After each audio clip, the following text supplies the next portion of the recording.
ومن سيئات أعمالنا من يهده الله فلا مضل له ومن يضلله فلا هادي له وأشهد أن لا إله إلا الله وحده لا شريك له وأشهد أن محمدًا عبده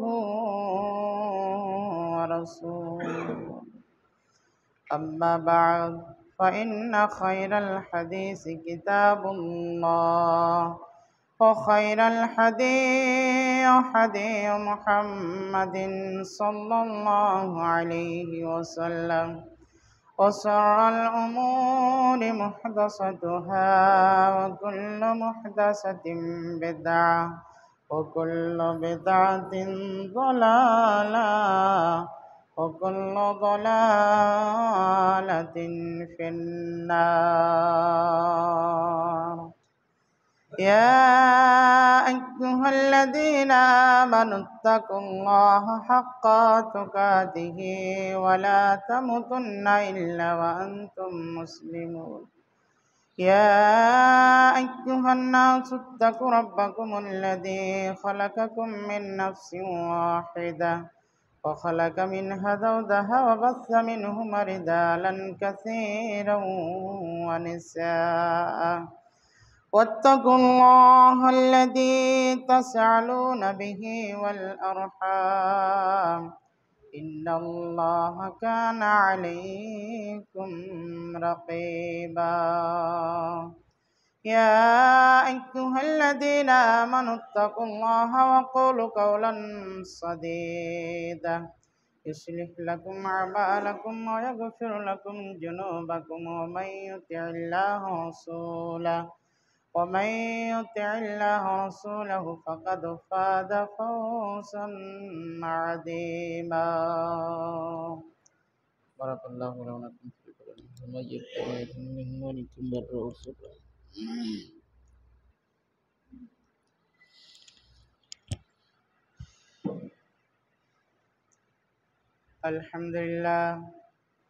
الحمد لله وحده والصلاة والسلام على من لا نبي بعد. أما بعد أعوذ بالله من الشيطان الرجيم.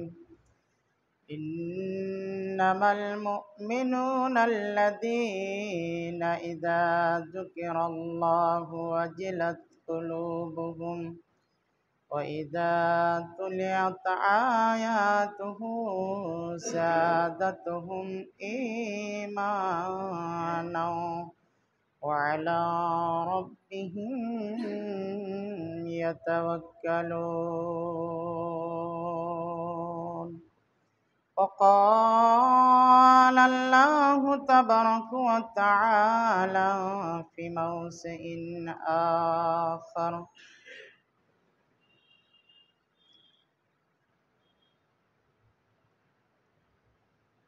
إنه ليس له سلطان على الذين آمنوا وعلى ربهم يتوكلون. وقال النبي صلى الله عليه وسلم عن ابن عباس رضي الله تعالى عنه: حسبنا الله ونعم الوكيل. قالها إبراهيم عليه الصلاة والسلام حين ألقي في النار.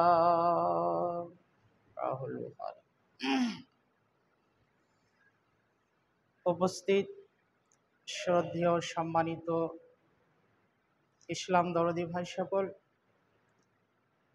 সর্বর্গই পূরণ মহান রব্বুল আলামিনের প্রশংসা করি, যে মহান রব্বুল আলামিন আমাদেরকে সাপ্তাহিক পরে জামে মসজিদে একত্র হওয়ার সুযোগ দান করেছেন।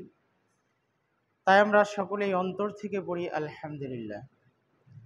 তিনার প্রশংসার পর তিনার প্রিয়তম রসুল মামিন আল্লাহ দরকান্ডারি রহমাতুল্লিল আলমিন হজরত মুহাম্মদ মুস্তফা সফলিবুল সাল্লাল্লাহু আলাইহি সাল্লাম তিনার প্রতি শান্তির ধারা বর্ষিত হোক। আল্লাহুম্মা সাল্লি আলাইহি আল্লাহুম্মা বারিক আলাইহি ওয়াসাল্লিম। আজকে জুমার দিন, সময়ের দিকে লক্ষ্য করে আমি আপনাদের সামনে পবিত্র আল কালাম পাকের মধ্য হইতে দুই জায়গা থেকে দুইটি আয়াত তেলাওয়াত এবং মহানবী সাল্লাল্লাহু আলাইহি সাল্লামের একখানা হাদিস পাঠ করেছি। আশা করছি আরও কিছু আয়াত এবং হাদিস দিয়ে আমি আমার বিষয়বস্তুতে টানব। ওমা তৌফিক ইল্লা বিল্লাহ। আজকে যে আমার বক্তব্যের বিষয় সেটি হচ্ছে আল্লাহর উপর ভরসা। আল্লাহর উপর ভরসা আমাদেরকে করতে হবে। আল্লাহর উপর ভরসা সবাই করতে পারে না। যারা অ্যাকচুয়ালি মুমিন তারাই আল্লাহর উপর ভরসা করে। যেহেতু মুমিন ছাড়া আল্লাহর উপর ভরসা করা অসম্ভব, সে যখন মুমিন হবে তখন সে আল্লাহকে বলে ভয় করবে। সে যখন মুমিন হবে তখন তার অন্তর কেঁপে উঠবে। এই মর্মে আল্লাহ রাব্বুল আলামিন সূরা আনফালের 2 নম্বর আয়াতে বলছেন, ইন্নামাল মুমিনুনা আল্লাযীনা ইযা যুকিরাল্লাহ ওয়াজিলাত কুলুবুহুম। আল্লাহ বলছেন মুমিন তো হচ্ছে তারাই যাদের অন্তর, যাদের হৃদয় কম্পিত হয় যখন তারা আল্লাহকে স্মরণ করে, আল্লাহকে যখন মনে করে তখন তাদের অন্তর কম্পিত হয়।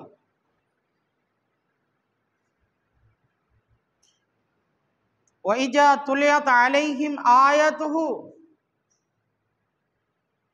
আর যখন আল্লাহ রাব্বুল আলামিনের আয়াত তাদের সামনে তেলাওয়াত করা হয়, আবৃত করা হয়, তখন তাদের অন্তর কেঁপে ওঠে। যাদাতুহুম ঈমানা, এবং তাদের ঈমান বৃদ্ধি পায়।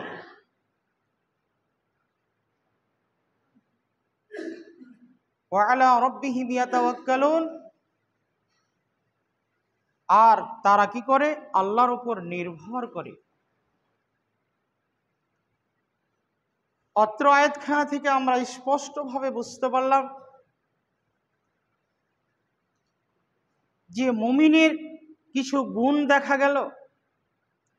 মুমিন ব্যক্তি ছাড়া আল্লাহর উপর ভরসা করতে পারে না। মুমিন ব্যক্তি আল্লাহর উপর ভরসা করে এবং মুমিন ব্যক্তির সামনে যখন কোরআনের আয়াতকে তেলাওয়াত করা হয় তখন তাদের ঈমান বৃদ্ধি পায়, তার ঈমান বাড়তে থাকে। তাহলে আল্লাহর উপর ভরসা করবে সেই ব্যক্তি, যখন আল্লাহকে স্মরণ করা হবে তখন তার অন্তর কেঁপে উঠবে। কোনো যখন অন্যায় কাজ করবে তখন তার অন্তরে ঘৃণা জন্মিবে। কোনো যখন ভালো কাজ করবে তখন তার ঈমান বৃদ্ধি পাবে। এরাই হচ্ছে মুমিন। আর এই সকল ব্যক্তি আল্লাহ রাব্বুল আলামিনের উপর ভরসা করতে পারে। এছাড়া আল্লাহর উপরে ভরসা কাউরির করতে সম্ভব নয়, করতে পারে না। যেহেতু তার ভিতরে ভালো মন্দ পার্থক্য করার পার্টস নেই, তার ভিতরে ভালো মন্দ পার্থক্য করার বিবেচনা নেই। অতএব আল্লাহ রাব্বুল আলামিনের কোরআনের আয়াত শুনে যার অন্তর কম্পিত হবে, আল্লাহকে স্মরণ করতে গেলে যার অন্তর কেঁপে উঠবে, সেই ব্যক্তিরাই আল্লাহ রাব্বুল আলামিনের উপর ভরসা করবে এবং সেই ব্যক্তিরাই আল্লাহর উপর নির্ভর করে চলবে। যে কোনো বিষয়ে হোক, সেই ছোট কাজে হোক বড় কাজে হোক, সব সময় তারা আল্লাহর উপরে নির্ভর করে চলবে, সব সময় আল্লাহর উপরে ভরসা করে চলবে। আর যখন আমি আপনি আল্লাহর উপর ভরসা করে চলব তখন আমার আপনার সহযোগী আল্লাহ অবশ্যই করবেন। আল্লাহ অন্য জায়গাতে বলছেন, ওয়া আলাল্লাহি ফালিয়াতাওয়াক্কালিল মুমিনুন, মুমিনদের উচিত হবে যে আল্লাহর উপর ভরসা করা। সূরা ইব্রাহিম 11 নম্বর আয়াত। তাহলে মুমিনদের উচিত যে মুমিনেরাই কি করবে? আল্লাহর উপর ভরসা করবে, মুমিনেরাই আল্লাহর উপর নির্ভর করে চলবে। মুমিন ছাড়া কোনো ব্যক্তি আল্লাহর উপর ভরসা করতে পারে না, তারা করবে না, তাদের অন্তর কম্পিত হবে না। অন্য জায়গায় আল্লাহ বলছেন, যারা আল্লাহর উপরে ভরসা করবে, ইন্নাহু লাইসা লাহু সুলতানুন আলাল্লাযীনা আমানু ওয়া আলা রাব্বিহিম ইয়াতাওয়াক্কালুন। সূরা নাহাল 99 নম্বর আয়াত। অত্র আয়াতটিতে আল্লাহ রাব্বুল আলামিন একথাই বোঝাতে চেয়েছেন যে যারা ঈমান আনবে এবং আল্লাহর উপরে ভরসা করবে, নির্ভর করবে, সেই ব্যক্তিদের উপরে শয়তানের কোনো ক্ষমতা থাকতে পারে না। তাহলে আমরা যদি সত্যিকারই আল্লাহর উপরে ভরসা করি, ঈমান নিয়ে আসি, ঈমান নিয়ে আসার সঙ্গে সঙ্গে আল্লাহর উপর ভরসা করে চলি, তাহলে সেই ব্যক্তিকে শয়তান সেই ব্যক্তির শয়তান কোনো ক্ষতি করতে পারে না। সেই ব্যক্তির শয়তানের ক্ষমতা, শয়তান তার ক্ষমতা থেকে ব্যর্থ। কেন? সে ব্যক্তি প্রকৃতভাবে আল্লাহর উপরে ঈমান এনেছে, অটুট আছে, আল্লাহর উপর ভরসা করে আছে, তার কারণে শয়তানের চাল চক্রান্ত সে ব্যক্তির উপরে খাটে না। সত্যিকারে আমি আপনি যদি মুমিন দাবি করি, আমি আপনি যদি আল্লাহর উপর ভরসা করি, তাহলে শয়তান আমাদের কিছুই করতে পারবে না। কিন্তু আমাদের অতটা ভরসা নেই, এই কারণে শয়তান আমাদের প্রতি জয়ী হচ্ছে। তাহলে শয়তানকে ব্যর্থ করতে গেলে আমাকে আপনাকে আল্লাহর উপর ভরসা করে চলতে হবে, আল্লাহর রাসূলের হাদিসের প্রতি আমল করতে হবে, আল্লাহকে, আল্লাহ রাসূলকে বিশ্বাস করে নিতে হবে। তাহলেই শয়তান আমাদের কিছু করতে পারবে না।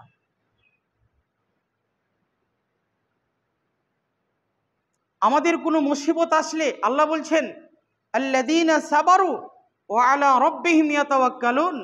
সূরা নাহলের 42 নম্বর আয়াত এবং আনকাবুতের 59 নম্বর আয়াতে আল্লাহ বলছেন যে আল্লাযীনা সাবারু ওয়া আলা রাব্বিহিম ইয়াতাওয়াক্কালুন। কোনো মুসিবত যদি আসে তাহলে ধৈর্য ধারণ করো এবং আল্লাহর উপরে নির্ভর করে চলো। তাহলে আমার আপনার কোনো যখন মুসিবত আসবে তখন আল্লাহর উপরে ভরসা করতে হবে এবং ধৈর্য ধারণ করতে হবে, এটা আল্লাহ বলছে।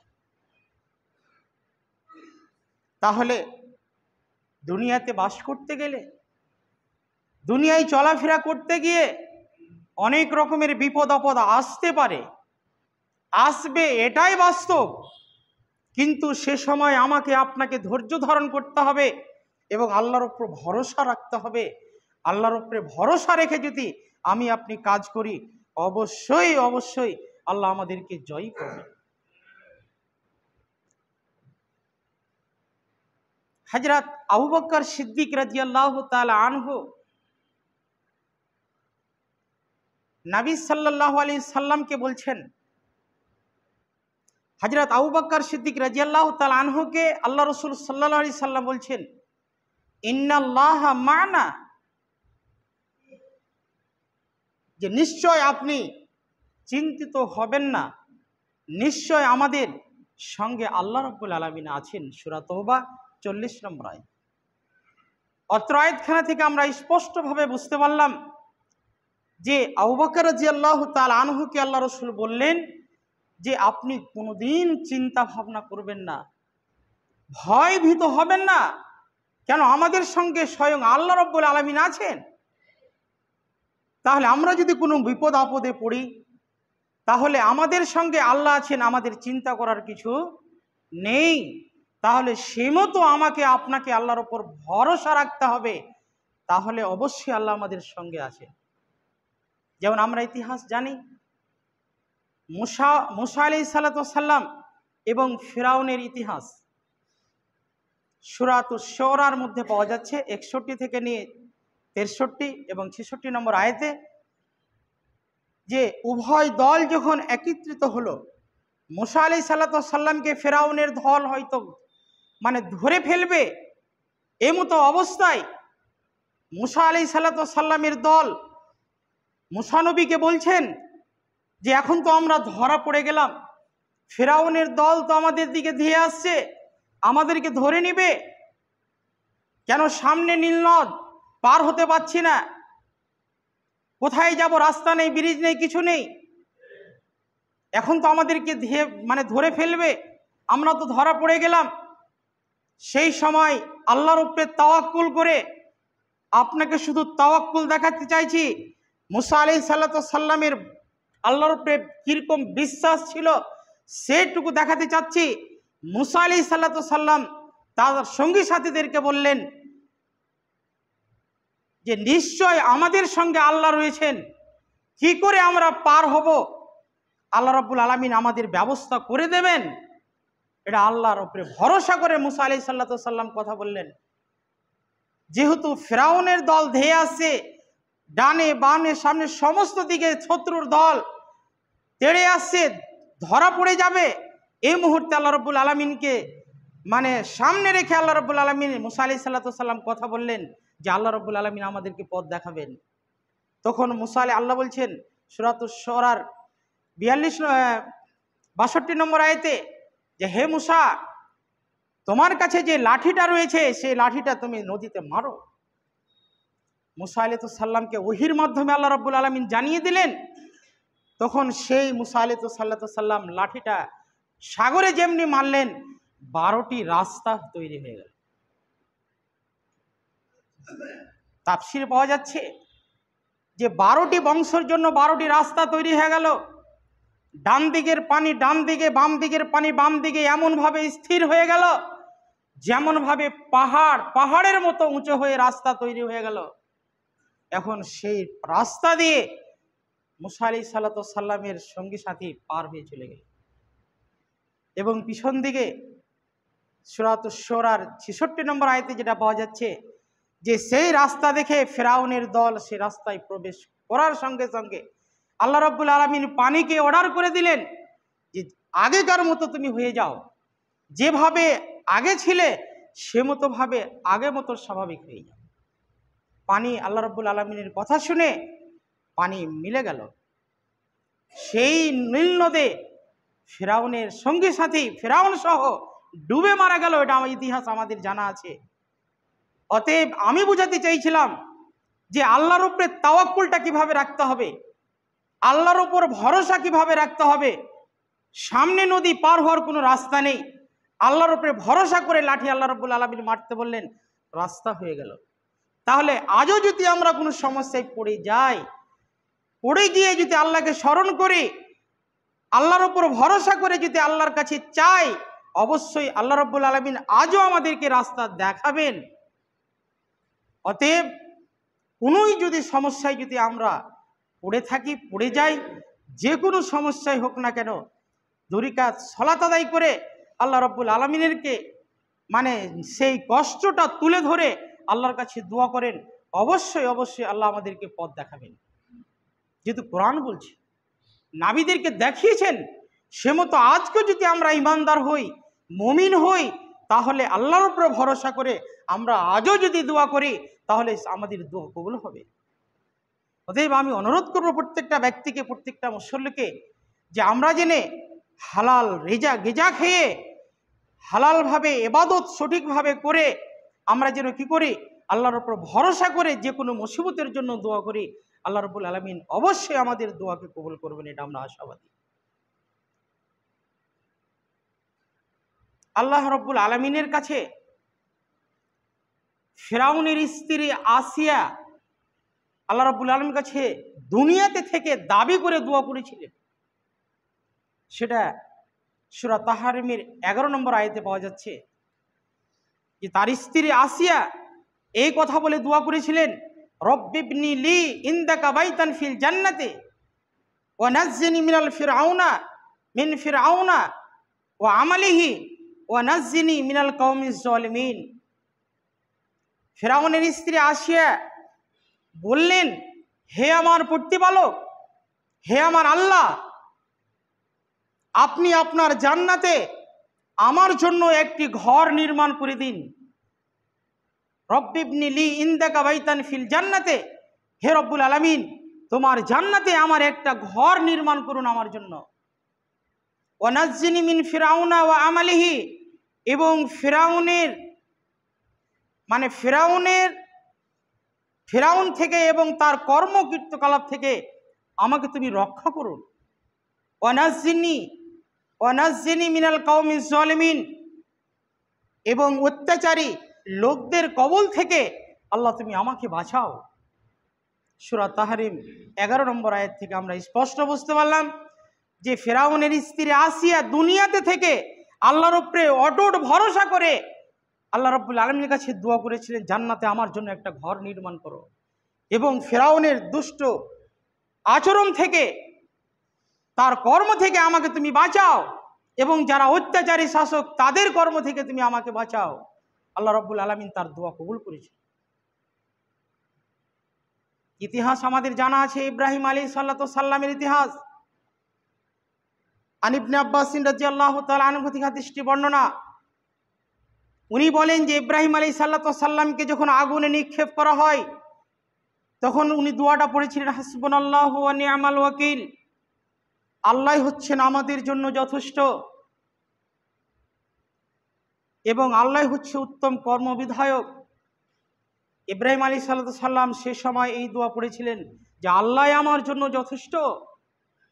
অন্য বর্ণনায় পাওয়া যাচ্ছে জিবরাইল আলাইহিস সালাম ইব্রাহিমকে এসে বললেন যে হে ইব্রাহিম আলাইহিস সালাম, আমি কি কিছু সহযোগিতা করব?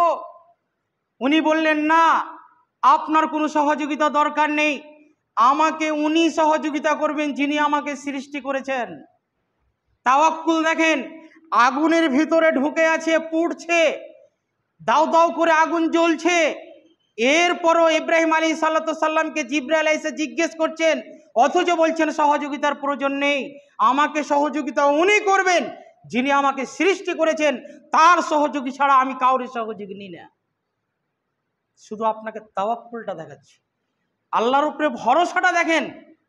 আজও যদি আমার আপনার ঈমান সে মতো থাকে তাহলে আল্লাহ রাব্বুল আলামিন ইব্রাহিম আলাইহিস সালামের মতো, মুসা আলাইহিস সালামের মতো সেই দুষ্ট দুরাচার থেকে আমাদেরকে আজকে রক্ষা করবেন। ইব্রাহিম আলাইহিস সালাম যখন আগুনে নিক্ষেপ হয়ে আছেন, আল্লাহ রাব্বুল আলামিন আগুনকে অর্ডার করে দিলেন, ইয়া নারু কুনি বারদাও সালামুন আলা ইব্রাহিম। আগুনকে অর্ডার করে দিলেন যে আগুন ইব্রাহিমের একটা পশম পর্যন্ত যেন না জ্বলে, একদম সহি সালামতে যেন থাকে। এমন এসি বানিয়ে দিলেন যে না শরীর শিকড়া হবে ঠান্ডাতে, না একটা পশম তার জ্বলে যাবে আগুনে। এটা হচ্ছে আল্লাহর উপরে ভরসা। তাহলে অতএব আমি অনুরোধ করব প্রত্যেকটা ব্যক্তিকে যে আমরা যে কোনো মুসিবতে পড়ি না কেন, আমরা আল্লাহর উপরে তাওয়াক্কুল রাখি, আল্লাহর উপরে ভরসা করে চলি। উমর ইবনুল খাত্তাব রাদিয়াল্লাহু তাআলা আনহু থেকে হাদিসটি বর্ণনা, রাসূল সাল্লাল্লাহু আলাইহি সাল্লাম বলেন যে তোমরা যথারীতিভাবে আল্লাহর উপর ভরসা রাখো। যদি তোমরা যথারীতিভাবে আল্লাহর উপর ভরসা রাখো তাহলে তোমাদেরকে অনুরূপ রিজিক দেবেন যে মতোভাবে পাখিদেরকে দিয়ে থাকেন। যেমন পাখিরা খালি পেটে বের হয় এবং দিনের শেষ প্রান্তে সন্ধ্যাবেলায় তারা ভরা পেটে বাড়ি ফিরে আসে। হাদিসটি তিরমিজি, ইবনে মাজাহ, মিশকাতের 5069 নম্বর হাদিস। অত্র হাদিসখানা থেকে আমরা স্পষ্টভাবে বুঝতে পারলাম যে আজও যদি আমরা আল্লাহর উপরে ভরসা করি তাহলে আল্লাহ আমাদেরকে পাখিদেরকে যেভাবে রিজিক দিয়েছেন আজকে আমাদেরকেও সেভাবে রিজিক দেবেন। পাখিদের কোনো দোকান পাশার কিছু নেই, ঘর বাড়ি কিছু নেই, শুধু খালি পেটে আল্লাহর উপরে ভরসা করে বেরিয়ে গেল, সন্ধ্যা হতে হতে তারা ভরা পেটে ফিরে আসলো। আজকে আমাদের একটা ছোট্ট দোকান আছে, সে দোকানটাই আপনি কি করুন, আল্লাহর উপরে তাওয়াক্কুল করে ভরসা করে আপনি চালান। আপনি একজন মুমিন দাবি করছেন, এরপরে আপনি সুদ নিয়ে, সুদের টাকা নিয়ে দোকানটাতে মাল বেশি করে ভরবেন, এটা কে বলেছে? যদি আপনার আল্লাহর উপরে তাওয়াক্কুল থাকতো, ভরসা থাকতো, তাহলে সুদ নিয়ে, ব্যাংকে বন্ধন লোন নিয়ে আপনি সেই দোকানটাতে মাল ভরতেন না। সে আলেমই বলেন আর এমনি পাবলিকই বলেন, যে কেউ বলুক না, সুদ নিক না কেন। তাহলে আল্লাহর উপরে ভরসা যার আছে সে সুদের ব্যবসা করবে না, সুদের টাকা নেবে না। আজকে ভরি ভরি সুদের টাকা নিয়ে ব্যবসা করছে। তাহলে তাদের কি আল্লাহর উপরে ভরসা আছে? যেই ব্যক্তিগুলো সুদ খাচ্ছেন, বুকে হাত দিয়ে বলুন যে আমার আল্লাহর উপরে ভরসা আছে, আমি আল্লাহকে বিশ্বাস করি, আমি আল্লাহকে মানি। আপনি মুখে উচ্চারণ করলেও হাদিস মিথ্যা হয়ে যাবে, কোরআন মিথ্যা হয়ে যাবে। যার আল্লাহর উপরে ভরসা আছে, বিশ্বাস আছে, সে যদি মুমিন দাবি করে, তাহলে কোনো মতেই সে সুদ খেতে পারে না, অসম্ভব। আজকে ভরে ভরে মানুষ সুদ খাচ্ছে, কোনো ফ্যাক্টরি মনে করে না। আপনি আছেন কোথায়? এই সুদের টাকা দিয়ে চাউল কিনে ভাত খেয়ে আপনি দাবি করছেন যে আমি মুসলিম, আমি মুমিন। এটা আপনার ব্যর্থতা, আপনার অযোগ্যতা এটা প্রমাণ করছে। অতএব আমি অনুরোধ করব প্রত্যেকটা ব্যক্তিকে, সুদের লেনদেন যদি কোনো ব্যক্তি করে থাকেন, তাহলে আজই আপনাকে তওবা করে এখান থেকে উঠতে বলছি। আপনাকে পরামর্শ দিলাম, আপনি উঠতে বাধ্য। যদি আপনি না করেন, তাহলে আপনার সমস্ত ইবাদত হারামে পরিণত হয়ে যাবে। কেন? আপনি হারাম টাকা দিয়ে চাউল কিনে ভাত খাচ্ছেন, অত সহজ। অতএব আমি অনুরোধ করব প্রত্যেকটা ব্যক্তিকে, প্রত্যেকটা মুসল্লিকে, আল্লাহর উপরে ভরসা করে আপনি দোকান চালান, আল্লাহর উপরে ভরসা করে আপনি সমস্ত ব্যবসা করেন। আল্লাহ আপনার রুজিতে বরকত দিবে। পাখিকে যদি আপনি, সেই আল্লাহ যদি রিজিক দিতে পারে, তাহলে মানুষকে দেবে না কেন? সূরা হুদের 6 নম্বর আয়াতের অংশে আল্লাহ বলছেন, ওমা মিন দাব্বাতিন ফিল আরজি ইল্লা আলাল্লাহি রিজকুহা। পৃথিবীর মধ্যে যারা চলমান প্রাণী, যাদের আমি জীব দিয়েছি, যারা চলাফেরা করে, যাদের প্রাণ রয়েছে, তাদেরকে আমি রিজিক দেবো, এটা আমার দায়িত্ব। এটা আল্লাহ বলছেন। ভাবছেন কি করে আল্লাহ রিজিক দেবে না? আল্লাহ রুজি দেবে, কিন্তু আমাকে আপনাকে ভরসা রাখতে হবে। রুজি দেবে না মানে যাকে প্রাণ দিয়েছে তারই জিম্মেদারি রয়েছে আল্লাহর, যে তাকে রুজি দিতে হবে। অতএব আমি অনুরোধ করব প্রত্যেকটা ব্যক্তিকে, ব্যবসা ছোট হলো আপনি হালাল পন্থায় ব্যবসা করুন, হারাম টাকা বর্জন করুন, না হলে কোনো ইবাদত কবুল হতে পারে না, অসম্ভব। এটা আজকে নয়, ব্রিটিশের আমল থেকে আপনি শুনে আসছেন হারাম খেয়ে ইবাদত হবে না, হবে না, হবে না। এরপরও মানুষ হারাম খেয়ে যাচ্ছে। তাহলে হারাম থেকে বাঁচতে হবে, আল্লাহর উপরে ভরসা করতে হবে, তাহলে আমি আপনি সাকসেস, নচেত নয়। অন্য হাদিস আল্লাহ রাসূল সাল্লাল্লাহু আলাইহি সাল্লাম বললেন, আবু বকর সিদ্দিক রাদিয়াল্লাহু তাআলা আনহু থেকে হাদিসটি বর্ণনা। আবু বকর সিদ্দিক রাদিয়াল্লাহু তাআলা আনহু রাসূল সাল্লাল্লাহু আলাইহি সাল্লামকে বলছেন যে এখন যদি আমরা যখন গুহায় যখন আশ্রয় নিলাম, সে সময় দেখলেন আবু বকর সিদ্দিক রাদিয়াল্লাহু তাআলা আনহু যে মাথার উপরে কাফেরেরা কি করছে, ঘোরাফেরা করছে। তখন নবী সাল্লাল্লাহু আলাইহি সাল্লামকে বললেন যে এখন যদি কাফেরেরা আমাদের পায়ের নিচের তলায় তাকিয়ে দেখে, পায়ের নিচের দিকে দেখে, তখন তো তারা আমাদেরকে দেখে ফেলবে। তখন আল্লাহ রাসূল সাল্লাল্লাহু আলাইহি সাল্লাম আবু বকরকে বলছেন যে আপনি কি মনে করেন যে আমরা দুজন, কিন্তু আমাদের তৃতীয় জন হচ্ছেন আল্লাহ। বুখারীর হাদিস 3653 নম্বর হাদিস। তাহলে অত্র হাদিসখানা থেকে আমরা স্পষ্ট বুঝতে পারলাম যে আল্লাহর উপরে ভরসা করুন। নবী সাল্লাল্লাহু আলাইহি ওয়াসাল্লামের আল্লাহর উপরে ভরসা কেমন ছিলেন, যে কাফেরেরা মাথার উপরে ঘোরাফেরা করছে, এরপরও নিশ্চিন্ত যে আমরাকে দেখতে পাবে না। কেন? আমাদের সঙ্গে আল্লাহ আছে, আল্লাহ আমাদের সহযোগী, আল্লাহ আমাদের সহযোগিতা করবেনই, এটা ভরসা। অতএব অনুরোধ করব প্রত্যেকটা ব্যক্তিকে যে আল্লাহর উপরে ভরসা করতে শিখে। ইবনে আব্বাস রাদিয়াল্লাহু তাআলা আনহু থেকে হাদিসটি বর্ণনা, রাসূল সাল্লাল্লাহু আলাইহি সাল্লাম বলেন যে আমার উম্মতের 70,000 মানুষ বিনা হিসাবে জান্নাতে যাবে, এবং তারা ছাড়া কারা, যারা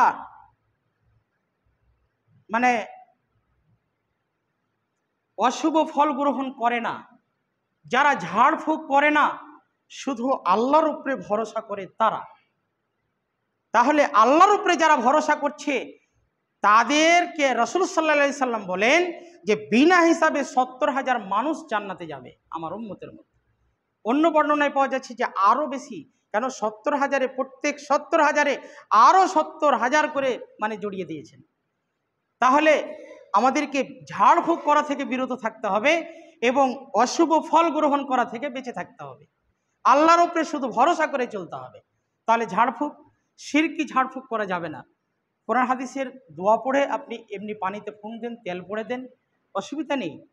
কিন্তু যখন আপনি তাবিজ বানিয়ে দিবেন, যখন আপনি গলায় কিছু লটকাতে দিবেন, এই করে করে শিরকি মানে কিছু দোয়া রয়েছে, উল্টাপাল্টা মন্ত্র রয়েছে, যারা হয়তো কোরবানির যা অন্যরা করে, তাহলে সেই রকম কোরবাজের কাছে আপনি ঝাড়ফুঁক করবেন না। তা থেকে আপনাকে বেঁচে থাকতে হবে। অশুভ ফল গ্রহণ করা যাবে না, এটা শিরক। এই শিরক আমার আপনার ভিতরে যদি থাকে তাহলে আল্লাহর কাছে তওবা করুন। আল্লাহ রাব্বুল আলামিন তওবা করলে হয়তো ক্ষমা করে দিতে পারেন। অতএব আমি অনুরোধ করব প্রত্যেকটা ব্যক্তিকে, প্রত্যেকটা মুসল্লিকে, যেন আমরা এগুলো কাজ থেকে বিরত থাকি এবং যে কোনো মুসিবতে আসুক না কেন আমরা যেন আল্লাহর উপরে তাওয়াক্কুল ভরসা করে চলি। তাহলে আল্লাহ আমাদের অবশ্যই সঙ্গী সাথী হবেন ইনশাআল্লাহ, এটা আমরা আশাবাদী। যাই হোক, আমি আর বক্তব্য লম্বা করছি না। আমি যে